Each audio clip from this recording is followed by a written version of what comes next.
सकाळचं वाजले आता बरोबर 8:30. आत्ता बरोबर वाजलेले आहेत 9 आणि आज आपलं आहे BBM डांबरीकरांचा एक लेअर आहे वरचा. तर चला आपण साईडवर त्याच्या आधी जायचं आपल्याला पट्टी वगैरे आणायला.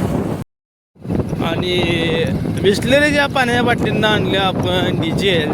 तर हे डिझेल कशासाठी तर आपल्याला कळेल पुढे गेल्या. डिझेल आपण आणले बॉयलर पेटवायला, डांबर वगैरे मापं टाकायची असली तर सगळ्यात महत्त्वाचं काय असेल टेप घेऊन आपण लाईन आउट केला. लाईन आउट करणं महत्त्वाचं आहे. म्हणजे किती मीटरनं रोड होणार आहे सगळं मार्किंग करून दिलं असं चालत नाही काय. ठीक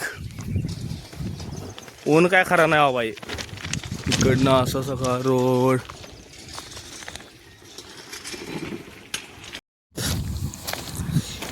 अशा तऱ्हेने आपण आता आलेलो आपल्या रोडच्या साईटवर. आणि दुपारचे वाजल्यात आता बरोबर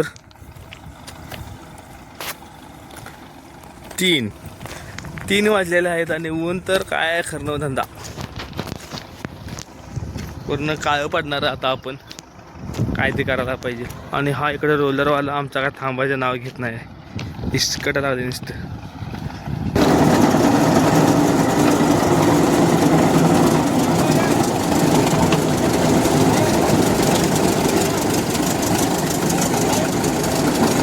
सकाळी जेवण आलाय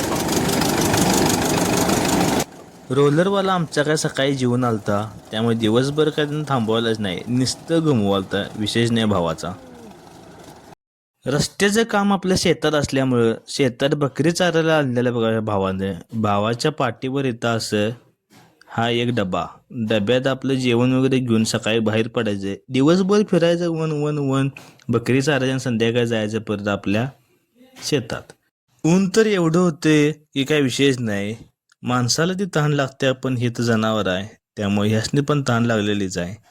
त्यामुळे बकऱ्याने पण थोडीशी ते विश्रांती घेऊन आपलं मनसोक्त पाणी पिलं बघा.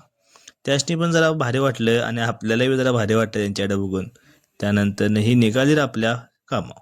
आपण बी निघालो आपल्या कामावर. दुसऱ्या साईडवर गेलो तर काय मशीन आलं होतं JCB. जरा भर केली होती. लेवल वगैरे सगळं मारून घेऊया म्हणलं.